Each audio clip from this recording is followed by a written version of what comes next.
एक समय की बात है। एक राज्य में एक बहुत ही न्यायप्रिय और दयालु राजा रहता था। उसकी एक ही बेटी थी, राजकुमारी सौम्या। वह सुंदर होने के साथ साथ बुद्धिमान, साहसी और सभी की मदद करने वाली थी। पूरे राज्य में उसकी खूब प्रशंसा होती थी। लेकिन राज्य से दूर, काले पहाड़ों के उस पार, एक दुष्ट जादूगरनी रहती थी जिसका नाम था क्रूरा माया।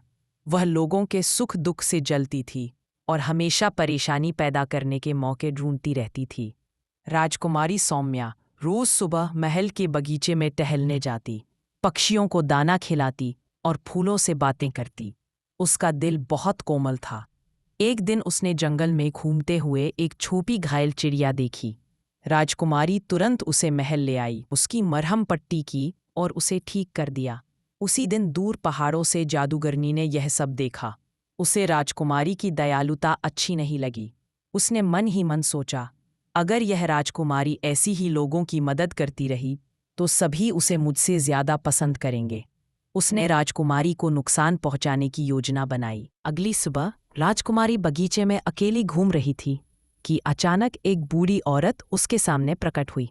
वह वास्तव में जादूगरनी थी, लेकिन राजकुमारी को यह पता नहीं था। बूढ़ी औरत बोली, बेटी, मैं बहुत दूर से आई हूँ। क्या तुम मुझे थोड़ा पानी और खाना दे सकती हो? राजकुमारी बोली, अरे, इसमें पूछने की क्या बात है? आइए बैठिए, मैं अभी लाती हूँ। जब राजकुमारी महल की तरफ गई, तभी बूढ़ी औरत ने एक दुष्ट हंसी में कहा, बस इसी दयालुता का फायदा उठाना था मुझे। जैसे ही राजकुमारी लौट कर आई, बूढ़ी औरत ने अपना असली रूप दिखाया, भयानक जादूगरनी। और उसने झट से मंत्र पढ़ा, धरा, अंधकार, पाश। पल भर में राजकुमारी एक पत्थर की मूर्ति बन गई। राजकुमारी की पालतू चिड़िया, जिसे उसने बचाया था, यह सब देख रही थी। वह तुरंत उड़कर राज्य के समझदार बुजुर्ग साधु के पास गई।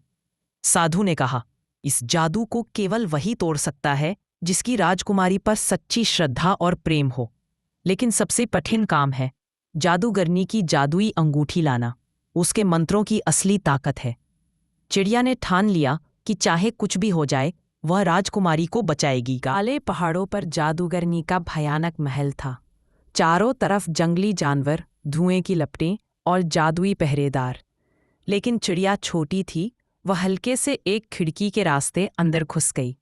जादूगरनी गहरी नींद में थी। उसकी अंगूठी एक मेज पर पड़ी थी। चिड़िया धीरे से उड़कर गई और चोंच से अंगूठी उठा लाई। जैसे ही अंगूठी उसके चोंच में आई, जादूगरनी जाग गई। वह चिल्लाई, रुको, तुम मुझसे नहीं बच सकती। लेकिन चिड़िया तेजी से उड़ती हुई महल से बाहर निकल गई। चिड़िया सीधी महल के बगीचे में पहुंची, जहां राजकुमारी की पत्थर की मूर्ति खड़ी थी। उसने अंगूठी को मूर्ति के पैर छुआ दिया। एक तेज प्रकाश फैल गया और पल भर में राजकुमारी फिर से जीवित हो गई। राजकुमारी ने चिड़िया को प्यार से हाथों में उठाया और कहा, तुमने मेरी जान बचाई। तुम मेरे लिए सिर्फ एक चिड़िया नहीं, मेरी सच्ची मित्र हो। उधर जादूगरनी की अंगूठी टूटते ही उसका सारा जादू खत्म हो गया। उसकी शक्ति हमेशा के लिए नष्ट हो गई। राज्य में फिर से खुशियां फैल गई। राजा ने चिड़िया को राजकीय संरक्षक का सम्मान दिया और राजकुमारी तथा चिड़िया दोनों सबसे अच्छी मित्र बन गई।